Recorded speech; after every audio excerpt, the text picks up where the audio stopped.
if I've got anything to say. All right, David. Kevin? You're early. Yeah. Your note said 11.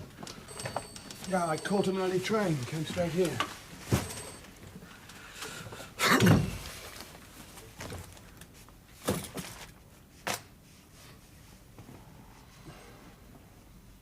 Yes or no? Where do I start? I expected no. It started out no. I reread your Tom Mann on the train. A man who hates capitalism as much as you do can't be all bad. Marjorie, I shall need another half hour or so. No, just take names. I'll call back. I'm still into Jim Wilkes, though. Oh, and I'll take the coffee now. Thanks. How about now? Fine. Why? Just the book? No. You're all we have. Yes. And it's now, isn't it? Yes. So it's you? Yes.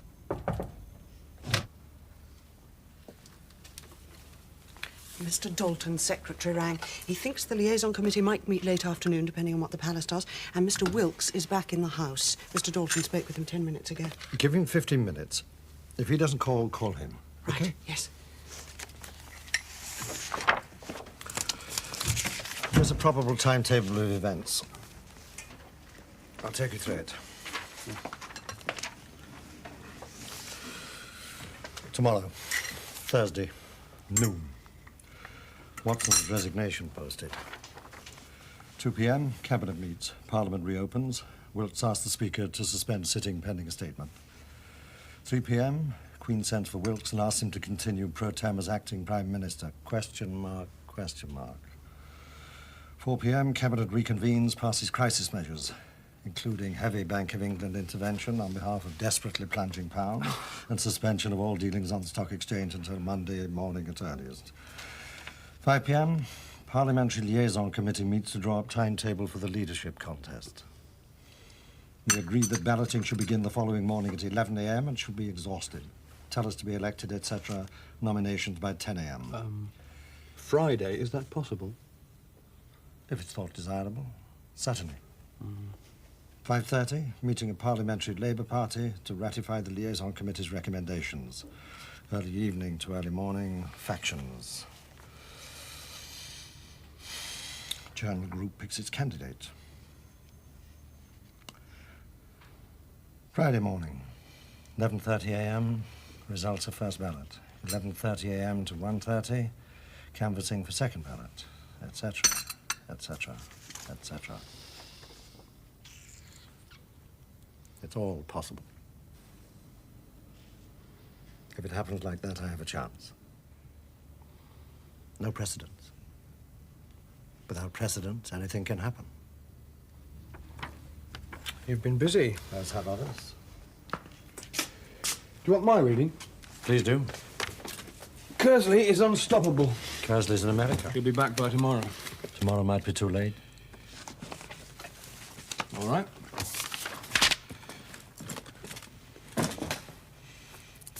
Runners. Certain Venables. Kersley. Possibles, you. Brent. Coppell. Morahan, I suppose. Even Wilkes. Morahan's too old. Okay, leave him out. Wilkes, too. No base. So, it's you, if the left will have you, against the rest. All 200 and plenty of them. The winner will be the man who can hold the centre. That's not Venables. That's not you.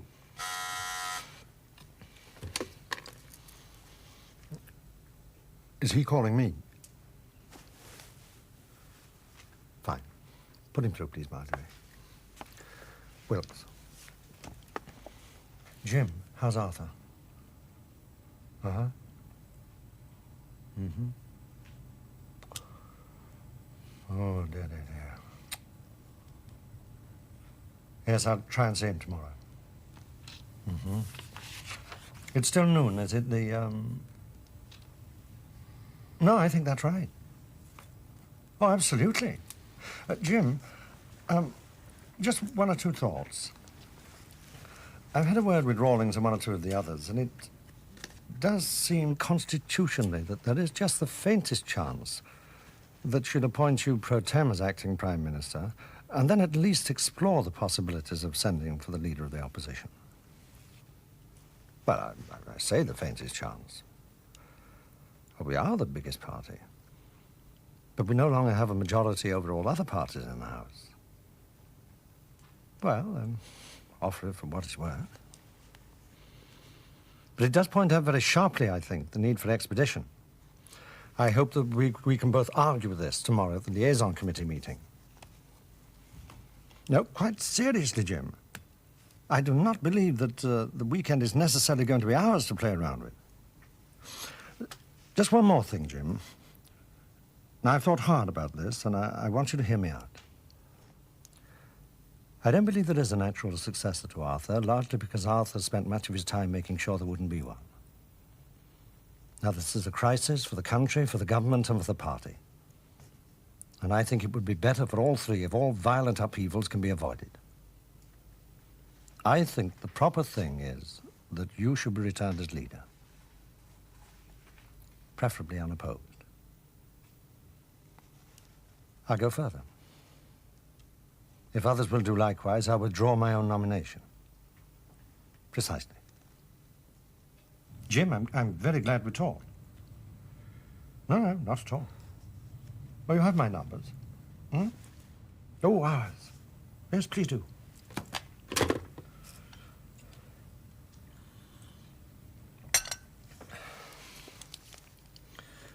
What then if we split the centre? By withdrawing? My withdrawal is contingent upon theirs. Neither would dream of withdrawing. By which time, with luck, Wilkes will have persuaded himself and his supporters that it's in the national interest that he should stand anyway. But he'll split the centre. And maybe let me in. But don't Wilkes' votes return to Kersley once he's eliminated? How can we possibly know that? None of us has ever played this game before. We don't even know the rules. We could wait forever and never find a better opening. There's one thing. Yes? Isn't it the only way for Venables too? If the revisionists get their hands on this party, that's the end of this party, right? Probably. So isn't Kersley preferable then? Yes, but I'm preferable to both. Yes? Mm-hmm. But if I'm to win, it's Venables I have to beat. Only if the party finds itself with that choice on Friday do I have a chance. See it? Yes, I see it. I don't like it. Do you think I do? I think it has to be done. We'd have 2 years to win the 80s for socialism. Kersley would have 2 years to convince the electorate that the management of capitalist economies is best left to the capitalists. Not a very difficult task for Kersley, I should have thought. All my political life, I've worked to shift this party to the left. In 2 days, we have the chance to move it further than it's moved in the past 50 years or more. That a chance we have the right to pass up? I'm asking you. Well, I can't answer. I'll have to think about it.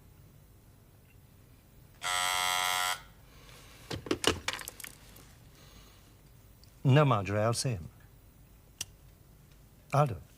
Thank you. The Chief Whip. Help yourself.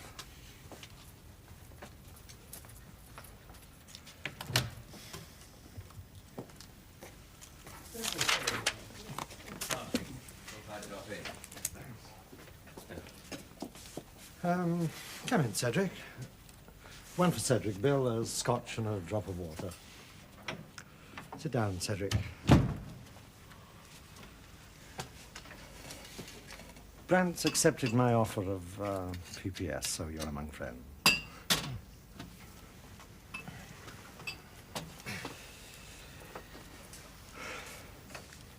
Thank you.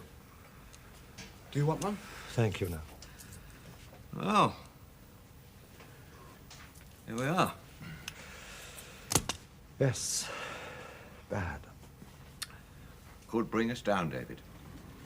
Needn't. Ted Bullock's asked me to take some unofficial soundings. There's a feeling we're going to have to move fairly quickly, and he won't be down until tomorrow. It'll save the PLP a little time if we have some idea who's likely to be standing. I had a brief word with Kersley in New York. He'll be en route now. He will definitely stand. He's very strongly opposed to the idea of an early ballot. Doesn't see the urgency, doesn't see it at all. He's a long way away. Venables will stand, come what may. He favours Friday for the ballot. Morahan's sleeping on it. That's to say he's busy seeing what his support is. A year ago, he was a man. But a year in politics, hey? Which leaves you, David.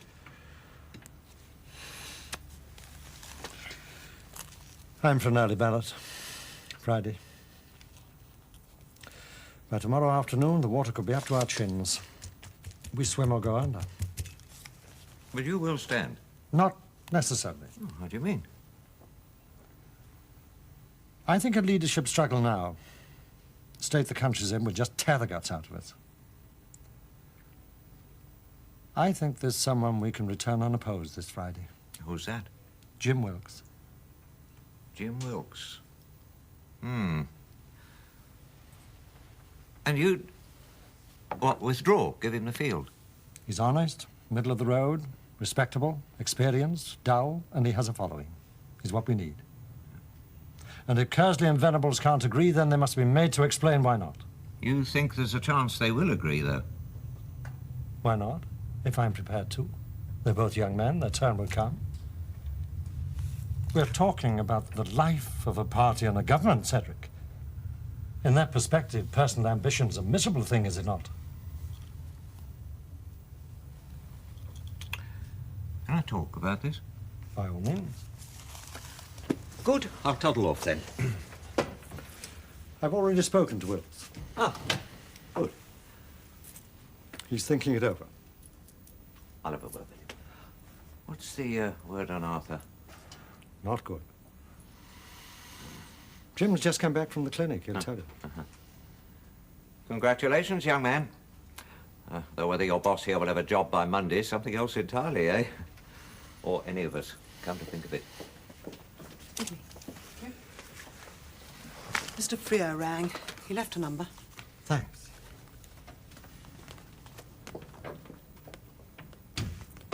Freer? Freer's Venables now. We're in touch. You're enjoying it. No. I'll do what I have to do. Ends, always and only, justify means, if the ends are large enough.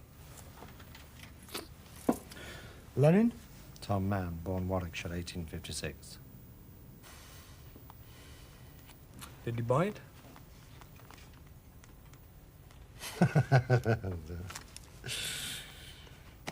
Buy it, he came to sell it. Maddox is a Wilkes man from way back. They both came into the house together. Railway clerk and docker, comrades in arms, hugging the centre like drunken drivers after the cat's eyes. Wilkes sent him here to check it out. If Wilkes gets it, give Cedric a ministry. The question is, did he know I knew he knew? It's pathetic. Yes, very.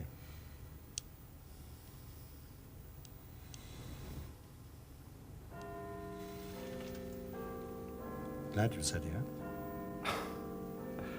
I think I'm glad you asked me.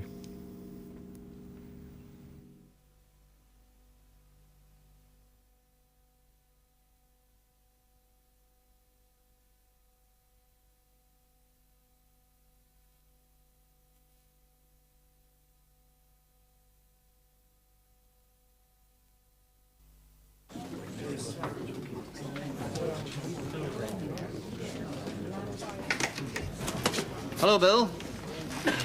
Jim? You're taking it then, eh? Yes? Picked an odd time, didn't you? I wish you luck, comrade.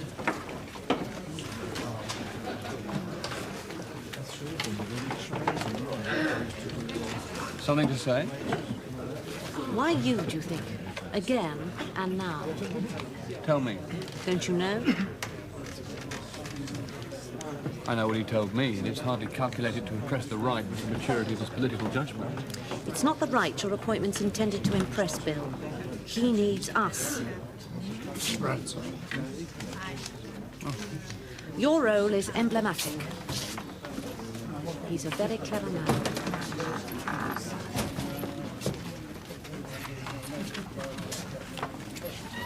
Well then, comrade, any chance of a hand? Hello, Tom. How are you? Fine, son, fine. Just shift me that chair so I can slip in beside you this thing.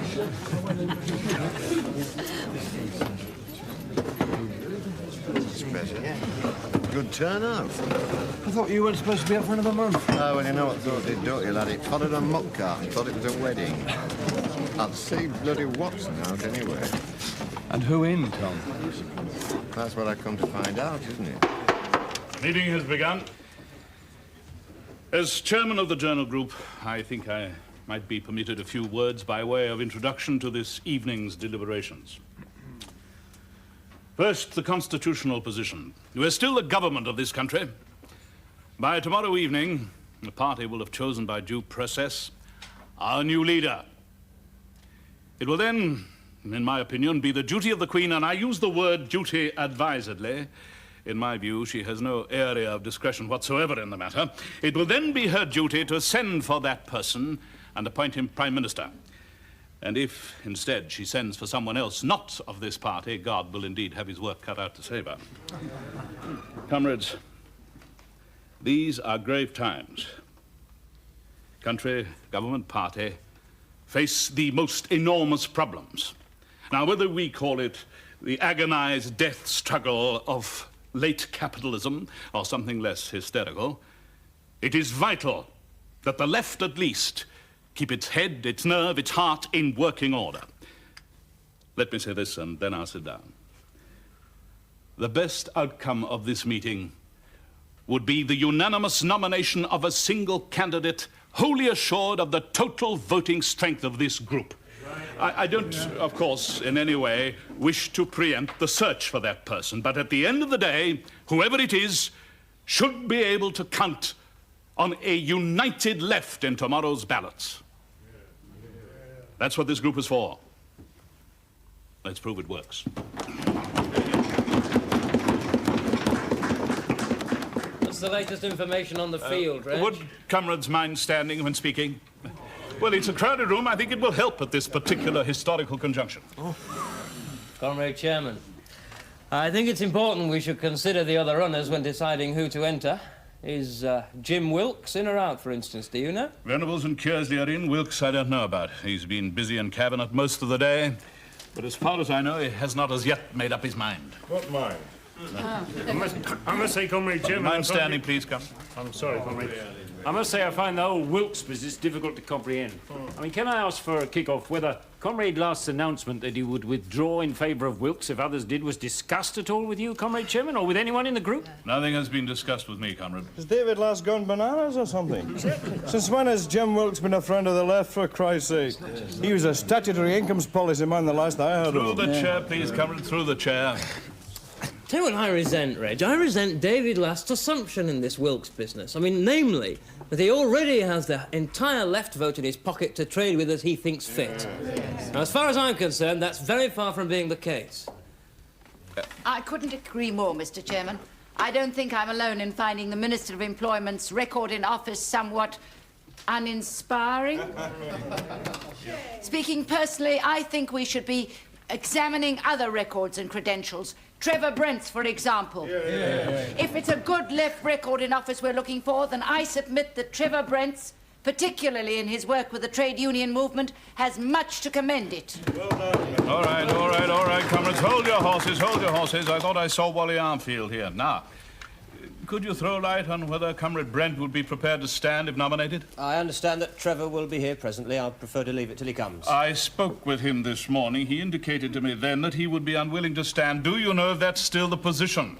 The Minister has been in Cabinet most of the afternoon. We've barely spoken. So?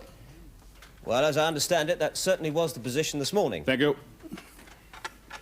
It is possible, comrades, in all this frothy chat about personalities, we'll forget to talk about politics. Now, what are we talking about? We're asking who should represent the left in the coming leadership struggle. But there is a prior question. Does a left candidate stand a chance of winning given the present composition of the Parliamentary Labour Party? Now, we rush into tactics before we've assessed the nature of the battle. So, can we win? Yes. Out of a vote of 300 odd, how many can we count on? 80? 90? Venables will pull the same. Maybe more, maybe less. Kersley will take the rest. Now, we could lose on the first ballot. But even if we won, how can we possibly eat into Venables' supporters to beat Kersley on the second? Now, if Kersley was a wholly bionic man who had to go on a trickle charge after every cabinet meeting, they'd make him leader before one of us. So, what are you saying, Winnie love? Several things, Dickie love. I'm saying one, do we put up a candidate at all? Yes, of course we do. Two, if we do, it should be the second and deciding ballot we should be discussing here tonight, right. Not the third. And three, if we cannot win, why should we automatically assume that the left candidate should already be a member of the government? Now, David Last is a comrade. Let that be quite clear from the outset. But 3 years in government have taken their toll. Now, it makes it not a whit better that he is honourable, brave and uncorrupt, because on the left these are expectable virtues. But what does matter is that in certain important respects he has done the right dirty work for it, comrades, and has been seen to do so by the constituency Labour parties, themselves overwhelmingly left. Now, if we have no reasonable expectation of victory at this particular historical conjunction, should we not see to it that we're at least represented by someone who most nearly matches our idea of what a socialist leader should be like? Now, not to put too fine a point on it, I believe that David Last should not receive the nomination, but someone else. And just to start the ball rolling, I nominate Comrade Starr.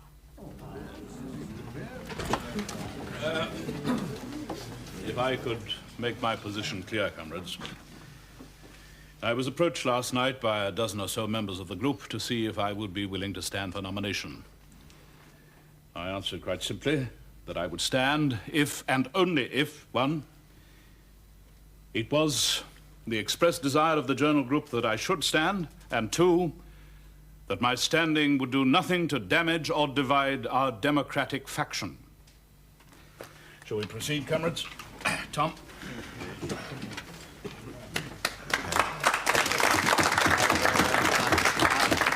I've no intention of treating you to an extended peroration, comrades, so you can relax. 3 minutes in this position is about my limit just for the moment. And I'm not about to cross swords with Winnie Scooter. What I will say, though, is that while it's an interesting enough analysis she's offered, it's not necessarily a correct one. For example, what if Jim Wilkes does decide to stand out of pique, ambition, a genuine desire to serve the party, whatever, it doesn't matter.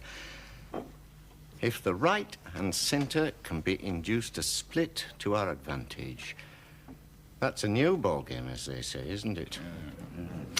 Is Kersley so impregnable then? I honestly believe we should fight as if we mean to win. And that means, no disrespect to you, Reg, we must put up our most politically and electorally credible candidate. Who, unless things have changed drastically since I went sick last September, is David Last.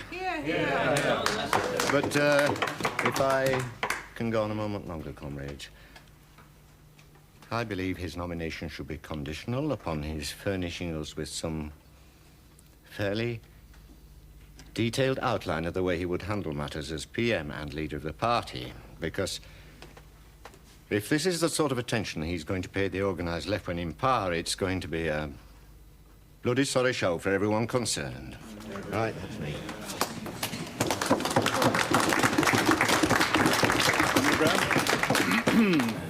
Perhaps you could tell us something of his whereabouts. Thank you, Comrade Chairman. Comrade Last was meant to be here directly the Cabinet broke. I have a note here to say he's been detained, but will be here shortly. Might I be allowed a word or two more, Comrade Chairman? By all means, Comrade. Thank you, Comrade Chairman. I speak as Bill Brand, a member of this group. Not as junior campaign manager or apologist for David Last. It seems to me there are two distinct, though interconnected, areas of problematic. Comrade Schooler touched on the first. Can we win? Comrade Mapson on the second. Win to do what? The first clearly depends, as Tom says, on whether or not the right and centre can be induced to split to our advantage. Now, we're not likely to be in full possession of all the facts on this until tomorrow morning, but so long as Jim Wilkes remains a possible candidate, we have a chance of pulling it off. Now, think what that means, comrades. But if we win to become prisoners of the right of the revisionists, we'll have won for nothing. So, comrades, the question we should be addressing ourselves to this evening is, how can we win for something? That's to say, how can we make the victory political rather than factional, a victory for socialism over reformism? The only genuinely political reason for offering someone our nomination would be if that person, man or woman, were to commit publicly to the kind of social and economic program we as a group were prepared to endorse. Yeah. Welcome, comrades. I'd like to push in a little. I think there's a bit of room for you up here. Apologies for lateness, Reg. We'll squeeze in when the comrades finish speaking, if that's all right. As you wish, comrade.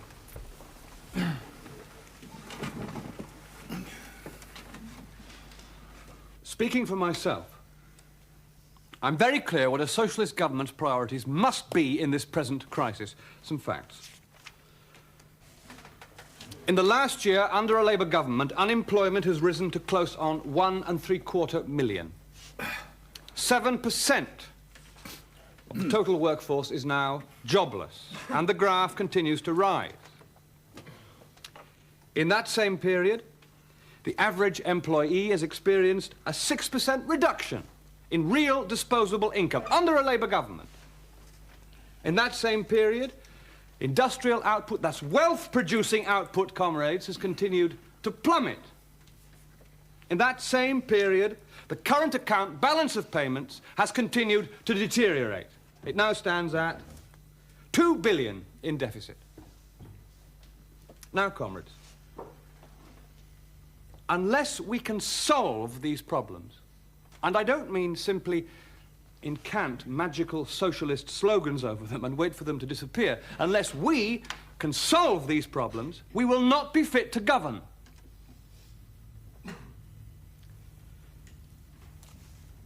I don't know Comrade Last's thinking on all of this, but I'll give you mine.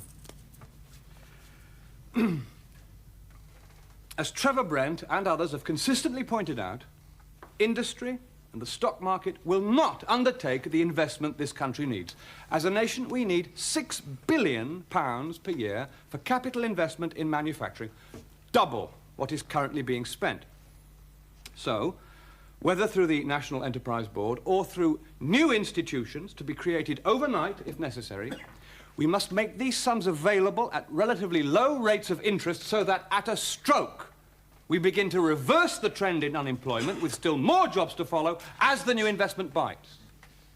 Of course, in the short term, we add to the already enormous government borrowing requirement, but this time we make sure that this reflationary money goes into production rather than consumption. That's to say, into factories instead of extra houses. Yes, comrades. These are the iron contradictions. Face them. Into extra machines, not extra cars. Into extra product, not extra services. And if this rapid growth in money supply proves to be inflationary, as it's bound to, a socialist government must be prepared at once to introduce a system of special deposits, similar to the one used just after the war, whereby a sizable proportion of all bank deposits are compulsorily frozen with minimal interest rates, as we must oblige life insurance and pension funds to invest a fraction of their money in industry, if necessary by direct intervention. Of course, industry could not expect to receive these low-interest loans from the state for nothing.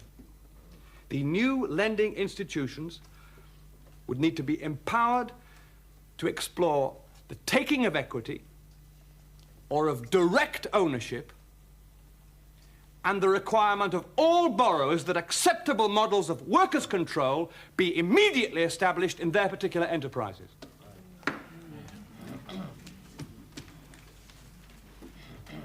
Oh, there's the bones of it, comrades. It's my view that whoever gets our nomination should commit himself to putting flesh on them. Thank you, Comrade Grant. I think, if I may, I'll make use of Chairman's privilege and call upon David Last to speak. David, pass me up that chair, Comrade Grant. Thank you very much.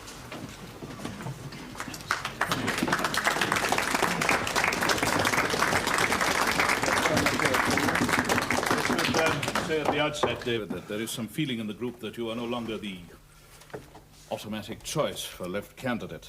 Furthermore, nomination of another group member has already been lodged, though not as yet seconded. Thank you, Reg. You've missed out Trevor Brent, Reg. Are we to understand from what we've just heard that Trevor will be unwilling to stand if asked, or what? Oh, forgive me, Alf. I must be getting old. I've given the matter much thought, Chairman, and I've spent hours discussing my position with David, Edna, and others. I can see no useful purpose being served at this juncture by allowing myself to be put forward. I believe David Last to be the only person capable of leading us to victory. Hear, hear. And I trust his socialism implicitly.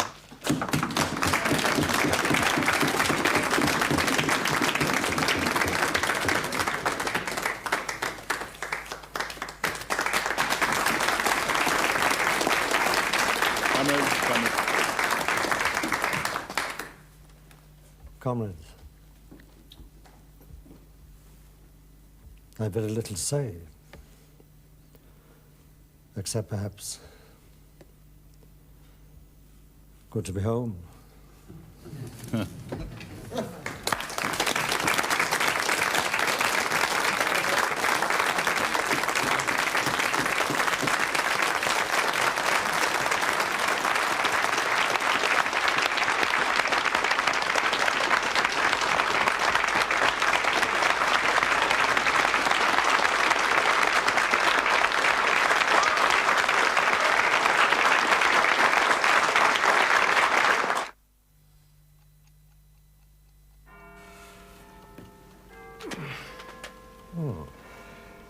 Are you tired? No, are you? Not so I could sleep. Go for the drawer. No, not now.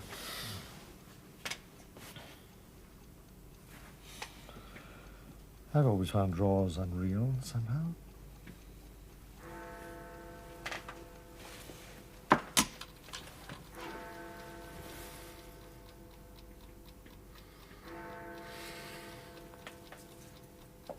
The unions didn't exactly offer you unqualified endorsement on the tonight thing, did they? Stayed clear of everyone, that's all I asked of them. Moores and Wigan, I mean. I didn't want them lining up in public behind Kersley. Kersley almost hemorrhaged when Venables announced he was in favour of Wilkes being returned unopposed. You, on the other hand, never batted an eyelid. Kersley's problem is that he only expects the expectable. Your clock.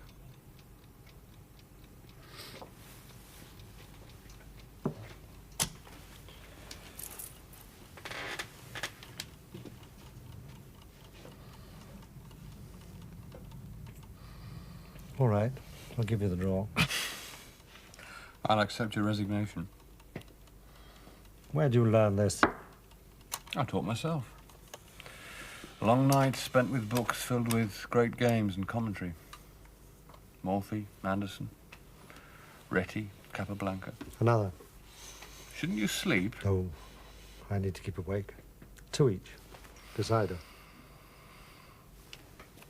Dark.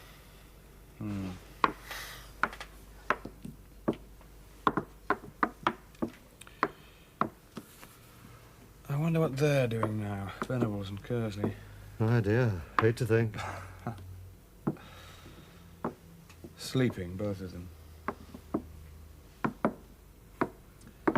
Venables will have prayed rather hard to God.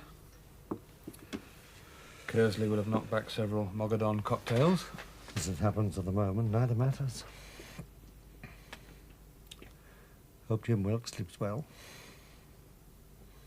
Dreaming of power. Dreaming of something.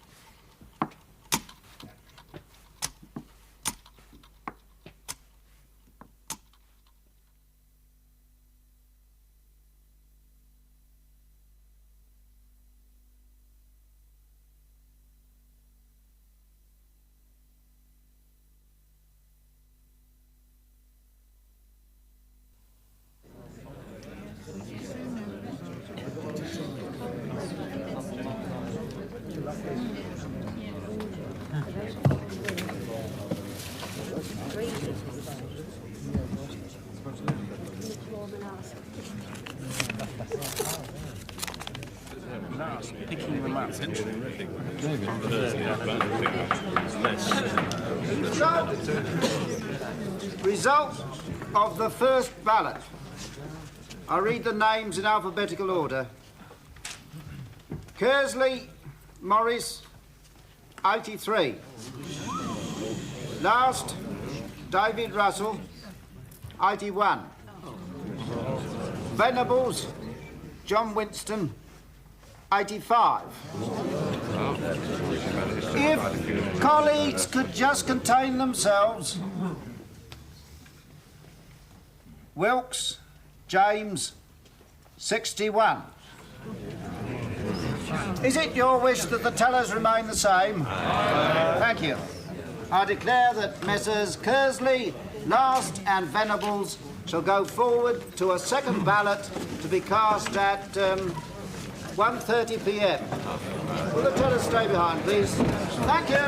Well, Jim, I hope you're bloody satisfied. I did what I had to do, Morris. Don't be so dim, man. You've been used. See it, for Christ's sake.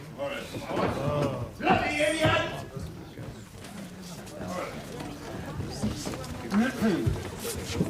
Dear, dear, dear. Morris is having trouble remembering he's a gentleman. Again. You've got under 2 hours. Who's it going to be? Kersley or Wilkes? Neither. Cedric Mathers, preferably in his office. I'll be upstairs.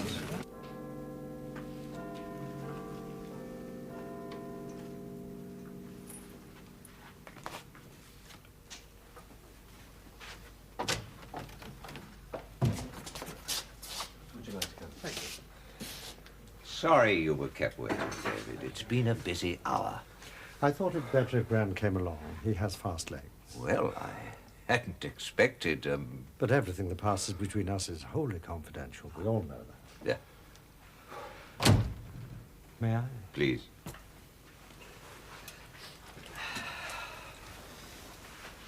Well, David, what can I do for you? I want to talk votes, Cedric. With me? With you. I'm flattered. Talk on. I tried to see Jim Wilkes. He's seeing nobody, I understand. Isn't he? I suppose he's a little upset. Quite naturally in the circumstances. I hear that Kersley's offered his apologies for what happened. Word has it that Jim's refused to accept them. He's a proud man. Do you happen to know if Jim intends to advise his supporters on how they might cast their votes in the second ballot? We've discussed it briefly, yes.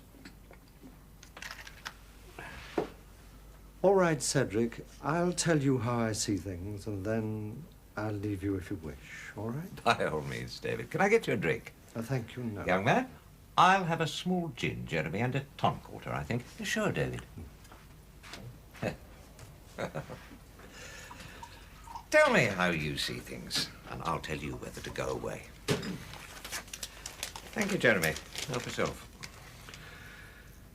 I take 30 of Jim Wilkes' 61 votes to be personal to Jim. The rest come in ratio of roughly 3-2 Carsley to Venable. Now let's concentrate on those 30, say, for the moment. What are their options? They can vote for Venables, but that's not very likely. He's too far to the right, with a view of the party very alien to their own. Or they can vote for Kersley, who's just insulted and humiliated their candidate in public, and who would make the sacking of Jim Wilkes possibly his first act in office. Or they vote for me. That's novel. Perhaps, but not without a certain elegance. Especially since I offered to withdraw in their candidate favor. But didn't. Wasn't allowed to.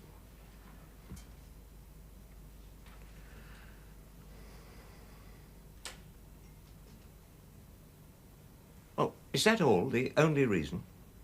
No. They can rest assured, if I am returned to power, that Jim Wilkes will continue to make a contribution in high office.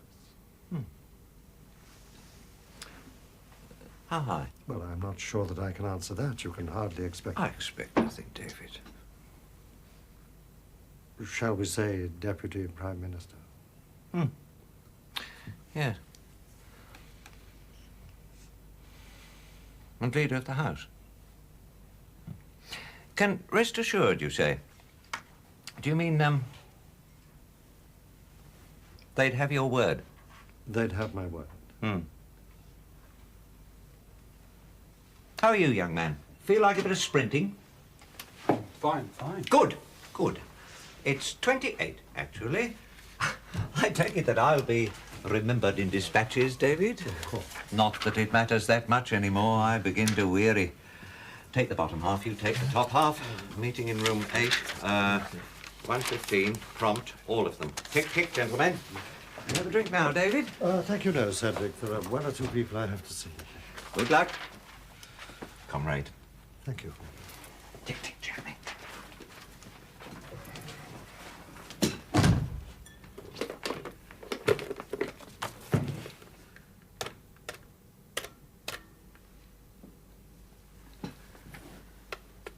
Cedric.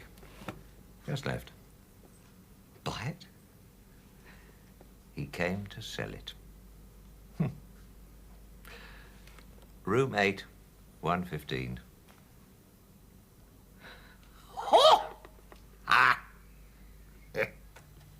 Kersley Morris, 99. Last, David Russell, 106. Venables, John Winston, 104. I declare that Messrs. Last and Venables shall go forward to a third ballot to be cast at 3:30 p.m.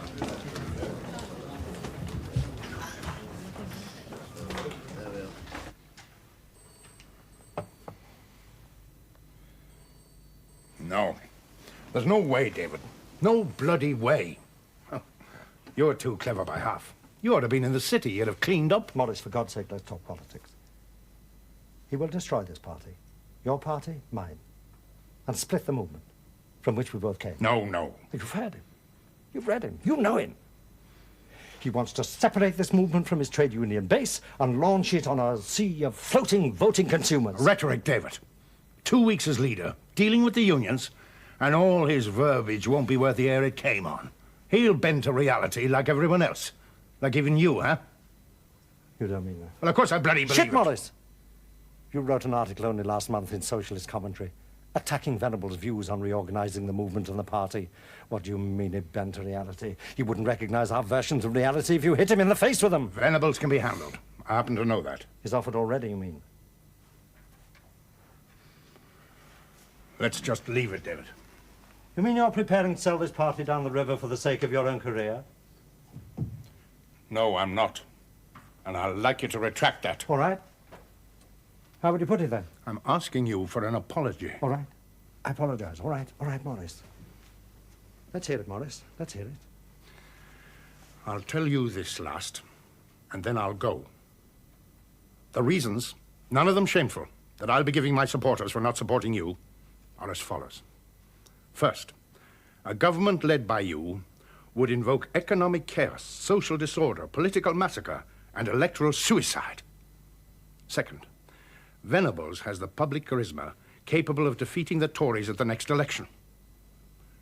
And thirdly, in any government formed by Venables, the interests of my section of the party would be fully represented in terms of office, with myself as Foreign Secretary and Deputy Prime Minister, which is why I'm able to reject your alarmist views that Venables would be looking for an all-out confrontation with the unions. And in the absence of any at least commensurate offer from you, I believe that those reasons will be decisive enough to sway my supporters in the direction best suited to serve the country's needs and the parties and the governments. And in the unlikely event that these three reasons should prove insufficient, I shall be forced to produce a fourth, potentially the most decisive. If you are returned as leader of a party with no overall majority in the House, I don't believe for one moment that the Queen would be advised to send for you. John Venables is now our only chance of continuing in power at all. And now I'll go. But this is written up in the histories, comrade. I hope you get the attention you deserve. And you too, comrade.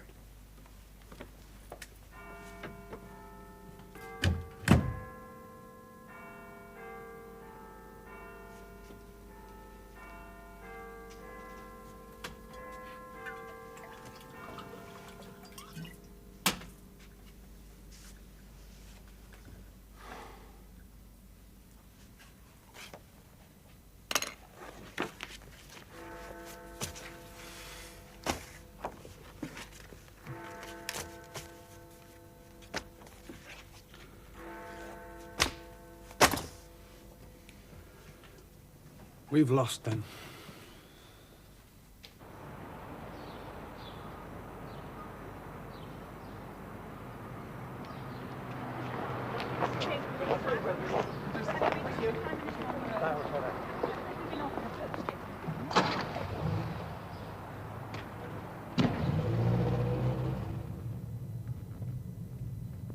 To the house, please, Jan.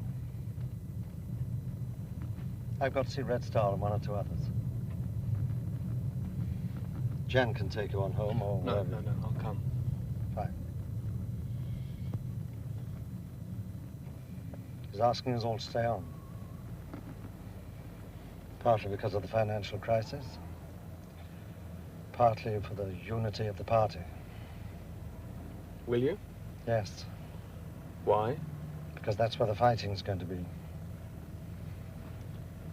Oh, I must ring home. I rang. Thanks. Did you consider topping Venable's offer to Kersley? Yes. Why didn't you? One, as Chancellor or Foreign Secretary, the only post he'd been prepared to accept, he'd have been in a position to sabotage any socialist program we tried to introduce. Two, I'd already promised them to Trevor Brent and Edna Coppell as quid pro quos. Take your pick. I don't believe the offer itself was it. What then? He truly believed I wouldn't be sent for. So my offer couldn't be made good. He really believed she had the power. Believed it. And yet, objectively, she sat there and never moved a finger. Power indeed. Hmm?